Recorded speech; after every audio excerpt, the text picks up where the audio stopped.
Fala galera, estamos de volta a mais um bloco de Direito Penal que a gente vai conversar aqui sobre questões da OAB. Você vai aprender o conteúdo de Direito Penal por meio de questões, não vai errar na tua prova se Deus quiser e vai ser aprovado no exame de ordem. Beleza?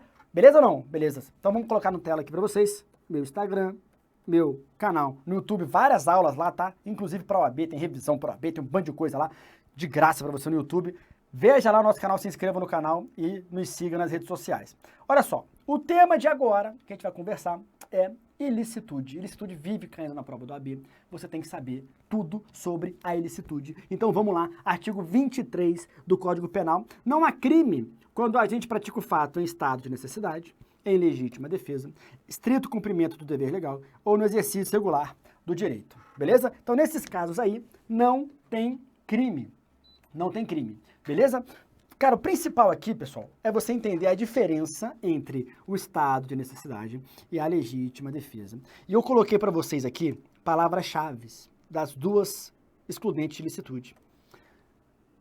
Estado de necessidade há um perigo, enquanto na legítima defesa há uma agressão. Nossa, professor, mas tem nada a ver uma com a outra, né? Tem nada a ver uma com a outra? Meu irmão, se um cachorro te morde, tá vindo te morder, tu dá um tiro no cachorro.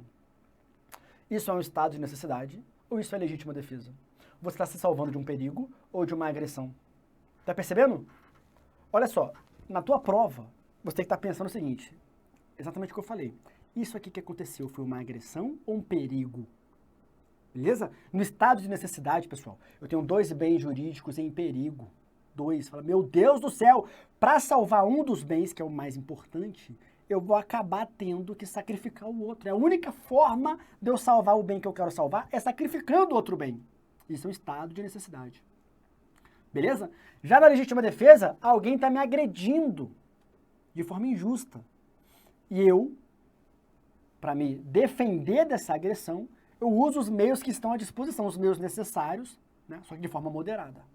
Olha só, isso é legítima defesa. Então, muito importante você entender a diferença de estado de necessidade e legítima defesa, tá? Olha só o artigo 24. Considera-se, deixa eu botar aqui a canetinha para ficar da mesma cor, considera-se em estado de necessidade quem pratica fato para salvar de perigo atual, que não provocou por sua vontade, nem podia de outro modo evitar, direito próprio ou alheio, cujo sacrifício nas circunstâncias não era razoável exigir-se. Falou, olha, eu tive que defender esse meu bem jurídico, sacrificando o outro. Não tinha como eu sacrificar o meu bem jurídico. Não tinha como. O meu bem jurídico era mais importante para mim, né? Então não era razoável falar, não, podia ter deixado o seu bem jurídico ser sacrificado. Não, eu salvei meu bem jurídico, não era razoável ele ser sacrificado. Eu salvei meu bem jurídico e por isso a única forma de salvar o meu bem jurídico era sacrificando outra coisa. Imagina, eu tô dirigindo aqui, tá? Na rua. Casa de um lado, casa do outro. Rua fininha. Do nada, pluf! Ciclista surge no meio da pista. No meio, ele entra, no meio da pista. E eu tô na velocidade da via, 80 por hora, mas não dá pra frear. Ou eu vou matar o ciclista, ou eu tiro do ciclista e pego no muro de alguém, na casa de alguém. Então, ou eu cometo, né? Eu tenho dois bens aqui, ó, em perigo. Vida do ciclista, patrimônio do dono da casa. Então, para salvar a vida do ciclista, eu vou acabar sacrificando o patrimônio do dono da casa e dar-lhe com o carro no muro. Estado de necessidade. Beleza? Estado de necessidade. Quem não pode alegar estado de necessidade? Quem tem o dever de enfrentar o perigo. Então o bombeiro não pode falar assim, não, eu não vou entrar nesse fogo aí para salvar o Tício, não. Tem dois bens em perigo, a minha vida e a vida do Tício. Então para salvar a minha vida, sacrifico a vida do Tício. Não pode. Se você tem o dever de enfrentar o perigo, enfrente o perigo. Não precisa ser herói, né? Ser suicida. Mas se dá para salvar, você vai salvar, tá? Beleza? Esse é o estado de necessidade. Já a legítima defesa, vamos ler o que diz o artigo 25. Entende-se legítima defesa quem, usando moderadamente os meios necessários, repele injusta agressão atual ou iminente a direito seu ou de outrem. A grande questão aqui é, há uma injusta agressão. Como é que eu faço para me defender? Com os meios que você tem à sua disposição. Ah, professor, tem que ser exatamente o mesmo objeto, a mesma arma que está usando contra mim, eu tenho que usar de volta? Se a minha arma for mais perigosa, se a minha arma tiver uma maior potencialidade lesiva, mesmo assim eu posso usar? Meu amigo, se é a única arma que você tem, você vai usar a única arma que você tem. Ela é o teu meio necessário, é o teu meio disponível. O negócio é que você vai ter que usar esse meio disponível de forma moderada. Porque se passar, aí eu tenho excesso. Beleza? Então, cuidado, tá? Na legítima defesa, costuma também cair de vez em quando questões sobre excesso. Pensa o seguinte, até quando o agente pode agir diante de uma injusta agressão? Até ele conseguir repelir a injusta agressão. Enquanto houver situação de agressão, pode continuar agindo. Acabou a situação de agressão, para de agir. Porque se continuar agindo depois de acabada a situação de agressão, aí eu vou ter um excesso. Beleza? Cara, com isso você mata questões da prova da OAB. Olha essa questão aqui do exame 39. Caio, lutador de MMA, estava na praia quando viu uma senhora ser agredida por um terceiro. Caio foi em direção ao agressor e tentou persuadi-lo a parar com as agressões, mas o agressor não deu ouvidos e continuou a agredir a senhora. Dessa forma, Caio não viu outra alternativa a não ser desferir um soco no agressor para afastá-lo da senhora e imobilizá-lo em seguida, até a chegada da polícia. Olha aqui, primeira coisa que eu tenho é uma palavra-chave. Que palavra-chave que eu tenho aqui? Agressão. Se é uma agressão, o que eu tenho, pessoal? Eu tenho legítima defesa. Legítima defesa. Nesse caso aqui, uma legítima defesa de terceiro. Legítima defesa de terceiro. Deixa eu voltar aqui para você ver, ó. Direito seu ou de outrem. Direito seu ou de outrem. Então ele estava agindo para salvar direito de outrem. Legítima defesa de terceiro. Nesse caso aqui, diante do exposto, a conduta de Caio pode ser beneficiada pela exclusão do quê? Tipicidade, culpabilidade, ilicitude. É um exercício regular no direito? Não, é uma legítima defesa, porque tem que é a palavra-chave, agressão. Viu agressão, legítima defesa. Viu perigo, estado de necessidade. Beleza? Questão sopa no mel, essa daí, sopa no mel. Exame 30. Enquanto assistia a um jogo de futebol em um bar, Francisco começou a provocar Raul, dizendo que seu clube, que perdia a partida, seria rebaixado. Provavelmente Raul, né, deve ser vascaíno aqui, né, nesse exemplo aqui. Inconformado com a provocação, Raul, que estava acompanhado de um cachorro de grande porte, atiça o animal a atacar Francisco, o que efetivamente acontece, um ataque que efetivamente acontece. Para se defender, Francisco desfere uma facada no cachorro de Raul, que morre. Beleza. Nesse caso aí, o fato foi levado à autoridade, Francisco contrata você como advogado. Com relação à conduta praticada por Francisco, você como advogado deve esclarecer que seu cliente... E aí? Olha só, olha o que ele quer que você saiba. Excludente de ilicitude da legítima defesa ou excludente de ilicitude do estado de necessidade. E aí, como é que você se vira nessa questão aí? Pessoal, vamos lá. Ataque de animal. É estado de necessidade ou é legítima defesa? Depende. Pode ser os dois. Depende. Depende do que, professor? Palavras-chave. Perigo ou agressão? Como assim? Uai, uma coisa é um animal se soltar da coleira e sair correndo desvairadamente, ver alguém na rua e ir pra cima dessa pessoa. Isso é um perigo, meu Deus, perigo. Se alguém reage a isso, é um estado de necessidade. Vai ter minha vida e a vida do cachorro. Para salvar minha vida, vou sacrificar do cachorro. Estado de necessidade diante desse perigo. Agora, se alguém vira pro cachorrinho e fala, pega, Totó. E aí o Totó vai pegar, isso não é um perigo, isso é uma agressão. Eu tô querendo agredir alguém usando o Totó como arma. Percebeu? Isso é uma agressão. Se é uma agressão, tá o Totó vindo na minha direção, eu vou me defender da agressão.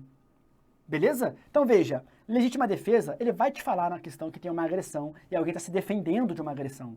Defesa, isso é legítima defesa. Beleza, pessoal? Então nesse caso da questão, tava lá, né, o Francisco enchendo o saco do Raul. Raul pegou o Totó e falou, pega! Isso é uma agressão. Beleza? Raul, o Francisco se defendeu dessa agressão. Ou seja, ele agiu em legítima defesa, cara.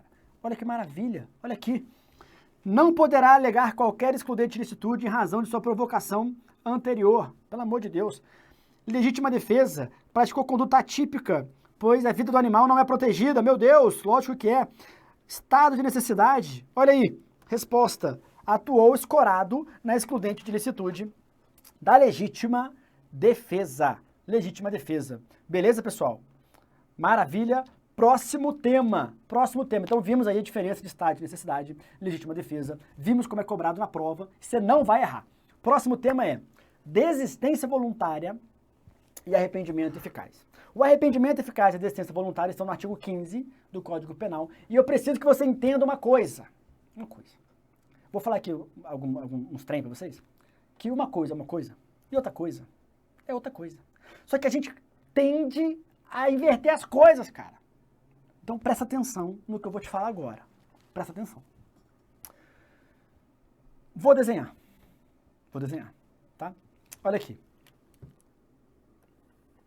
No iter criminis, nós temos cogitação, depois começam atos preparatórios, depois a gente inicia a execução. E aqui a gente consuma o crime. Beleza? Cogitação é punível? Não, não tem como saber o que os outros estão pensando. Ato preparatório é punível? Em regra, não. Mas aqui, ó, admite exceção. Tem atos preparatórios que são puníveis. Por exemplo, organização criminosa, associação criminosa. Bem, as pessoas se juntaram para praticar crimes. Ela nem praticou crime ainda, ela está se preparando, se juntando. Só que essa preparação já é crime. A pessoa compra uma máquina para fazer dinheiro falso. Já é crime. Ela vai falar, nossa, mas eu nem fiz dinheiro nenhum ainda. Mas comprar a máquina, essa preparação aí, já é crime. Petrechos, beleza? Então, excepcionalmente, a preparação vai ser crime. Em regra, não é, tá? Em regra, a pessoa só é punida quando ela começa a execução. E é aí que a gente vai conversar agora. Então, presta atenção, tá? Presta atenção. Fulano começa a execução, porém não consegue consumar o crime. Não consegue, por circunstâncias alheias à sua vontade. Alheias. Ou porque alguém interrompeu ele durante a execução, ou porque, mesmo ele terminando a execução, aconteceu alguma coisa, né? A vítima foi socorrida, enfim, aconteceu alguma coisa que não gerou a consumação. Nesse caso, nós temos tentativa. Tentativa. Começou a execução, não conseguiu consumar, não conseguiu a consumação. Deixa eu escrever consumação ali, né, que esse consumo ali, consumação. Não conseguiu a consumação. A tentativa é uma causa de diminuição de pena de 1 a 2/3. Beleza? Agora, olha só o que eu quero falar com você. A gente começa a execução. E aí, no meio da execução, ele desiste, ele para a execução. E graças a isso, ele não consuma. Não consuma. Esse é um caso. Outro caso, o agente começa a execução, termina a execução. Só que antes de consumar, ele faz alguma coisa que evita a consumação. Ele evita a consumação. Então, veja só. Nos dois casos, o agente começa agindo com dolo. Ele tem o dolo de praticar aquele crime. Ele quer praticar aquele crime. Só que ele desiste daquele dolo, ele abandona o dolo. Ou ele abandona o dolo durante a execução. Ele começou, no meio da execução, fala, meu Deus, o que eu estou fazendo? Aí ele para no meio da execução. Ou ele executa tudo. Depois que ele executa, ele fala, o que eu fiz? Meu Deus do céu. E aí ele age para evitar a consumação. E evita a consumação. Nos dois casos não tem consumação. Então olha só. Na tentativa, o agente quer a consumação. Ele quer muita consumação, só que ele não consegue. Incompetência. Não consegue. Na desistência voluntária e no arrependimento eficaz, o agente pode consumar, ele consegue consumar, só que ele não quer. Na tua prova, cara, tu vai ver uma questão que não teve consumação. Primeira coisa que você tem que pensar é, por que não consumou? Porque o agente não conseguiu ou porque ele não quis? Porque se ele não conseguiu, tentativa. Se ele não quis, já não é tentativa. Aí eu vou ver quando que ele abandonou o dolo, durante a execução, desistência voluntária. Para evitar a consumação ali, depois da execução, arrependimento eficaz. Porque a tendência é, quer ver, fulano quer matar Beltrano, aí ele vai lá dar um tiro, dá outro tiro, fala, meu Deus, o que eu tô fazendo? Aí ele para, vai lá e salva a pessoa não morre. Ele responde pelo quê? Aí vem na tua cabeça, tentativa. Não! A pergunta é, por que não morreu? Porque ele não conseguiu matar ou porque ele não quis matar? Porque ele não quis. Ele parou, estava executando e parou a execução no meio. Não quis. Então não é o quê? Tentativa. Não é tentativa. A nossa tendência é ir na lata. Tentativa. Não é. Não é. Eu não posso tratar igual a pessoa que não consumou porque não conseguiu e a pessoa que não consumou porque não quis. Beleza? Então, vamos lá. Começou a atirar. De repente falou, meu Deus, o que eu estou fazendo? E parou de atirar. Nesse caso já não tem mais tentativa, ele abandonou o dolo. Não tem tentativa. É um prêmio para ele. E aí, o que acontece então? Ele responde pelo quê? Tanto na desistência voluntária, deixa eu botar aqui, ó. Nesse primeiro exemplo, desistência voluntária, ele para durante a execução. No segundo exemplo, eu tenho arrependimento eficaz, porque ele evita a consumação, tá? Qual que é a consequência dos dois? Ele só responde pelos atos já praticados. Olha o artigo 15.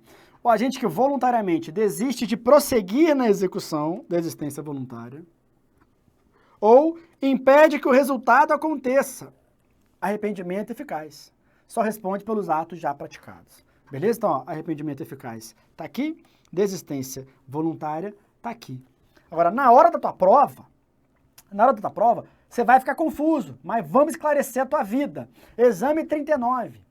Paulo estava desempregado, precisando de dinheiro, quando dentro do metrô avistou uma mulher com a bolsa entreaberta e a carteira à mostra. Paulo decidiu pegar a carteira, dolo, sem que ninguém visse. Durante a empreitada criminosa, Paulo inseriu a mão na bolsa da mulher, segurou a carteira, ó, quase invertendo a posse, hein? Segurou a carteira, tá ali, ó. Porém, com crise de consciência, Paulo decidiu, por livre e espontânea vontade, não prosseguir na empreitada criminosa. Você vê, nesse caso aqui, Paulo responde pelo quê? Você tem que pensar, ele praticou o crime de furto? Não praticou. Consumou? Não consumou. Não consumou porque ele não quis ou porque ele não conseguiu? Não, ele não quis. Não foi? Ele não parou no meio? Ele não quis. Então não é tentativa, porque na tua prova vai estar lá, a tentativa vai estar lá, cara, ela vai estar lá. Não é tentativa, já descobri, não é tentativa. Beleza? Não é. Agora o quê? É desistência voluntária ou é arrependimento eficaz? Aí a pergunta é, quando ele abandonou o dolo? Ele começou com dolo e abandonou o dolo. Quando? Foi durante a execução ou foi depois da execução? Para evitar a consumação. Aqui foi durante a execução. Durante a execução, botou a mão, estava executando, ó, botou a mão, era só puxar, que invertia a posse e consumava. Mas durante a execução ele falou, não, meu Deus, o que eu estou fazendo? Consciência pesou, tirou a mão. Desistiu voluntariamente. Resposta, desistência voluntária. Cuidado, tá? Cuidado, para não confundir, deixa eu voltar aqui no slide, arrependimento eficaz com arrependimento posterior. O que é o arrependimento posterior? Começa a execução, termina a execução e consuma arrependimento posterior. Ele consuma, só que depois que ele consumou, ele vai fazer a reparação do dano. Reparação do dano. Quais são os requisitos? Ó, a reparação tem que ser integral. O que mais? Tem que ser uma reparação pessoal. Tem que ser uma reparação voluntária. Tem que ser um crime praticado sem violência ou ameaça. E essa reparação tem que ser até recebimento da... Não, até recebimento da denúncia. Beleza? Artigo 16. É uma causa de diminuição de pena, igual a tentativa, 1 a 2/3. Cuidado para não confundir os arrependimentos aqui, ó. A palavra que vem depois do arrependimento, para você lembrar na hora da prova, ela está relacionada à consumação. O arrependimento é eficaz quando ele evita a consumação. O arrependimento ele é posterior quando ele acontece depois da consumação. Ele é posterior à consumação. Beleza? Então, na nossa questão aqui, ó, a gente tinha aqui o arrependimento posterior e o eficaz para te confundir, tá? Maravilha. Próxima questão. Durante discussão, deixa eu botar aqui a vermelhinha, durante uma discussão, Teodoro, inimigo declarado de Valentim, seu cunhado, golpeou a barriga de seu rival com uma faca, com a intenção de matá-lo. Então, dolo. Ocorre que após o primeiro golpe, pensando em seus sobrinhos, Teodoro percebeu a incorreção de seus atos e optou por não mais continuar golpeando.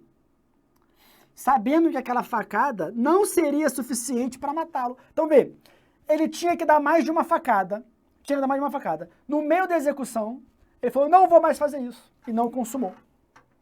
Te pergunto, consumou o crime? Não consumou. Não consumou por quê? Ele não quis ou porque ele não conseguiu? Não quis. Então, qual a resposta que você vai arriscar? Tentativa. Tentativa não é, porque ele não quis. Não quis. Agora vem, ele não quis porque ele desistiu durante a execução. A pergunta agora é, foi durante a execução ou foi após a execução? Durante ou após? Se foi durante a execução, ele desistiu. Se for após a execução, ele evitou o resultado, eu tenho um arrependimento eficaz. Beleza? Aqui, ó, quando ele fala em continuar, ele está te dando uma ideia de durante a execução. Então, durante a execução, ele parou. Ele abandonou o dolo. Ele começou com esse dolo, durante a execução, ele abandono do dolo. Tá? Então, vê, responde pelo quê? Pelos atos que ele já praticou. No caso, aí deu uma facada na barriga, lesão corporal. Né? Então, ó, responderá por crime nenhum. Aí tá de sacanagem. Aí vem, desistência voluntária ou arrependimento eficaz? Tá vendo? Ele quer que você saiba isso aqui. Qual que é a diferença? Foi durante a execução ou foi depois da execução? Foi durante a execução. Então, é desistência voluntária. Que maravilha! Nossa, professor, não acredito que aprendi isso, né? Aprendeu, tá? Aprendeu. Beleza? Para fechar esse bloco, um tema que também cai bastante na prova, Lei Maria da Penha. A Lei Maria da Penha despenca na prova do AB. Então, e despenca, é interessante que ela despenca com os mesmos artigos. É a mesma coisa que cai na OAB. É a mesma coisa. Então, o que você tem que saber com relação à Lei Maria da Penha? Presta atenção nesse bizu. O que eu tenho que saber, então, com relação à Lei Maria da Penha? Você tem que saber, artigo 16, a retratação da vítima. Vamos falar sobre isso. Quais benefícios despenalizadores o réu pode ter, o agressor pode ter? Cara, isso é que vai cair na tua prova. Lei Maria da Penha vai cair na tua prova. Que benefícios o agressor pode ter? Como é que é a retratação da vítima? É isso que vai cair na tua prova. Beleza? Então, olha só. Eu coloquei para você no slide aqui várias súmulas, artigo 1741 da Lei Maria da Penha, que falam os benefícios que podem e que não podem acontecer. Só que olha só que maravilha que eu botei para você aqui. Uma tabela que já resume tudo isso. Gente, na Lei Maria da Penha não se aplica nada, cara. Não se aplica transação penal, não se aplica sursi, suspensão condicional do processo, não pode aplicar o princípio da insignificância, não pode substituir a pena privativa de liberdade por restritiva de direitos, tudo súmula. Súmula. Não se aplica pena de cesta básica, prestação pecuniária e pagamento só de multa, artigo 17. Não se aplica a lei do juizado, não se aplica nenhum desses institutos. Nada se aplica. A única coisa que vai ser aplicada na Lei Maria da Penha é a suspensão condicional da pena. E é isso que vai cair na tua prova. Meu Deus, isso vai cair na tua prova. Não pode nada. O agressor tem mais é que se ferrar. Beleza? Mais é que se ferrar. Suspensão da pena, aí pode. Cuidado. A única coisa que ele tem direito, suspensão da pena. O resto não pode. Isso cai. E eu vou te mostrar. Olha como é que isso aí cai, tá? Olha como é que isso aí cai. Deixa eu botar logo aqui. Olha só. Luiz Alberto Primário foi condenado a uma pena de 8 meses de detenção em regime aberto por ter agredido sua companheira. Você vê, pessoal, que a lei, a questão, ela não vai trazer para você assim, no caso, aplica aqui a Lei Maria da Penha. Não, ele vai falar um caso envolvendo a Maria da Penha, para você já partir do pressuposto que aquilo ali envolve a Lei Maria da Penha. Então ele fala, olha, fulano agrediu a companheira. Então, o que está subtendido? Maria da Penha. Maria da Penha, beleza? Causou lesões corporais. Na qualidade de advogado de Luiz Alberto, assinale a opção que apresenta o benefício de natureza penal que pode, neste momento, ser pleiteado em favor do seu assistido. Aqui, duas informações que ele te dá. Ele fala, olha, fulano já foi condenado. Então, é um benefício posterior à condenação.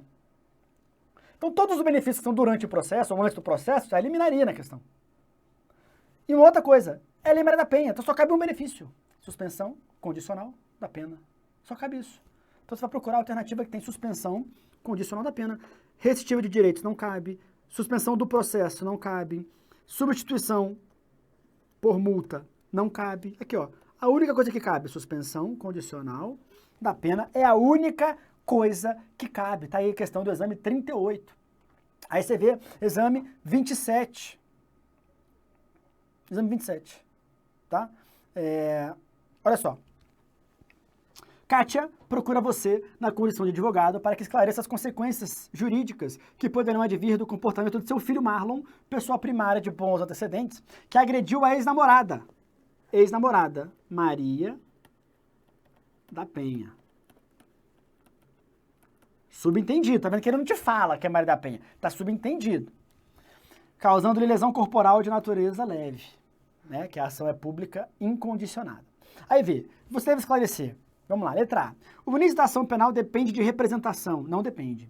Lesão corporal, na Lei Maria da Penha, vai ser sempre de natureza incondicionada a ação penal. Tá? A gente sabe que a lesão leve e a lesão culposa, elas são elas são processadas por ação penal pública condicionada à representação.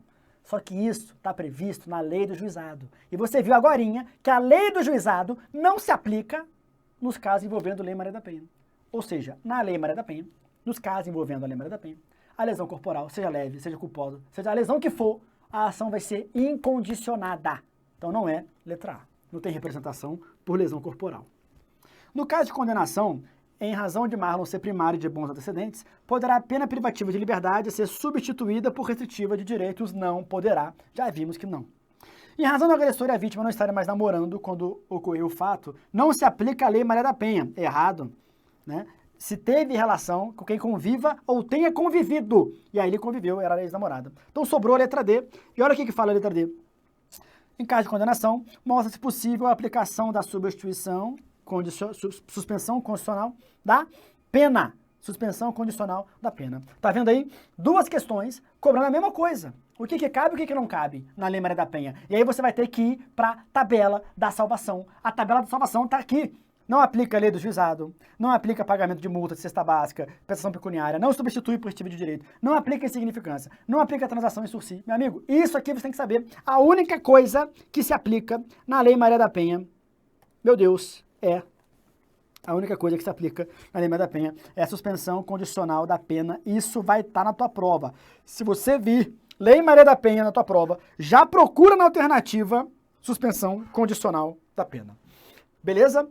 Próximo ponto que eu quero falar com vocês com relação à Lei Maria da Penha é o artigo 16. Artigo 16, de suma importância. Se você, olha só, um parênteses, se você vai fazer a segunda fase em penal, meu irmão, cara, só caiu 3 vezes Lei Maria da Penha na segunda fase em penal. As 3 vezes foi a mesma questão, artigo 16. As 3 vezes. Então, olha só, cai na primeira e cai na segunda. Presta atenção. Já falei para vocês que como não se aplica para a Lei Maria da Penha a lei do juizado, a lesão corporal na Lei Maria da Penha vai ter uma ação penal pública incondicionada.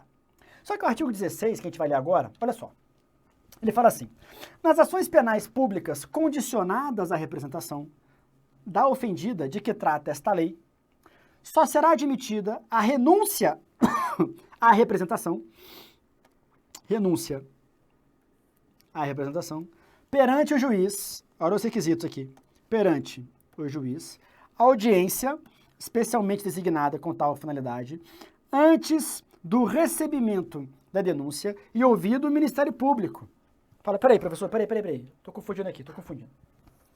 Você acabou de falar que toda lesão corporal envolvendo Lei Maria da Penha, a ação penal vai ser pública incondicionada. Não precisa de representação, não precisa.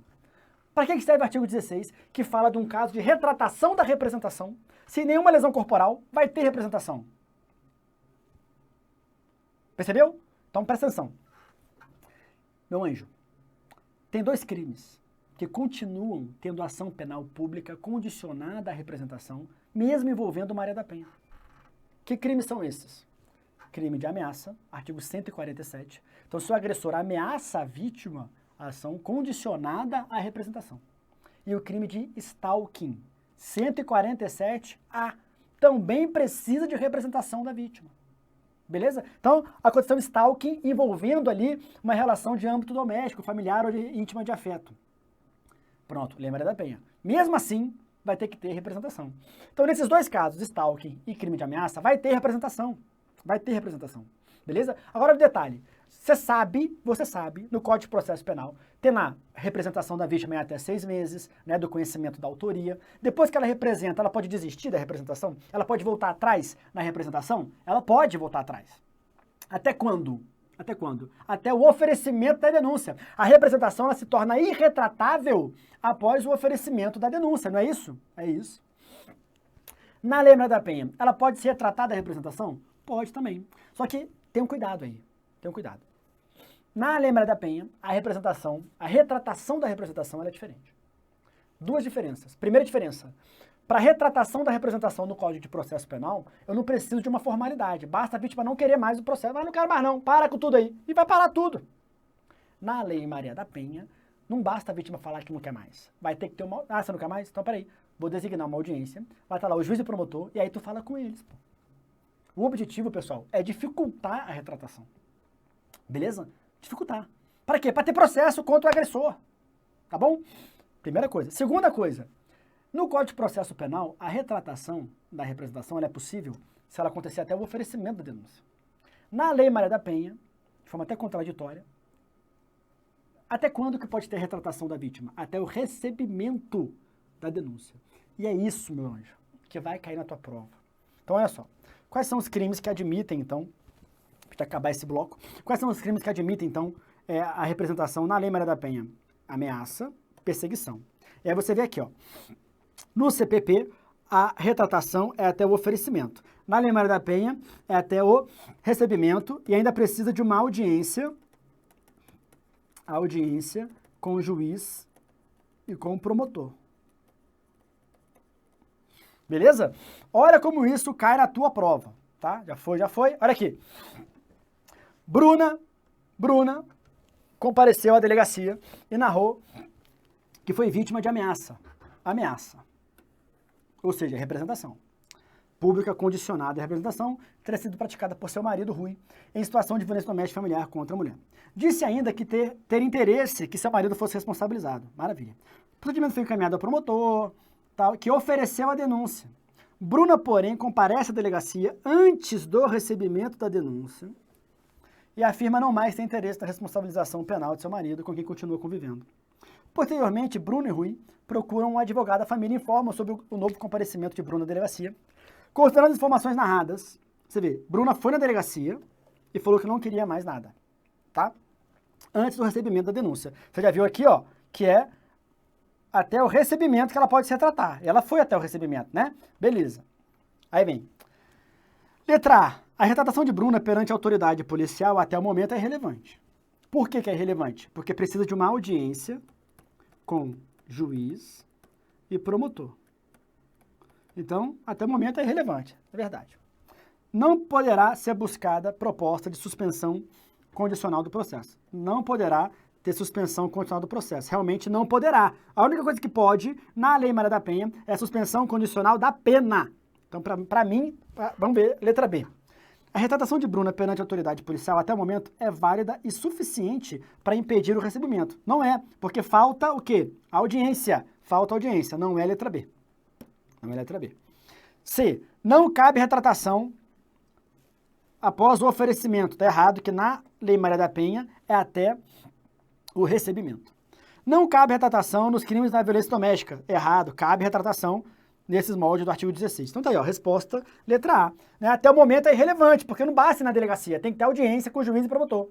E não pode ter sursi processual. Verdade, não pode ter. A gente já viu, só pode ter suspensão condicional da pena. Beleza? O que mais? Acabou? Olha que maravilha. Com isso, encerramos mais um bloco de direito penal. Espero muito estar ajudando vocês aí, que vocês tenham entendido tudo que foi dito aqui, tá? Não deixe de nos seguir lá no Instagram, Professor Cenoura, no YouTube, canal do Cenoura. Vou ficando por aqui, fecha a conta, passa a régua. Tchau e obrigado.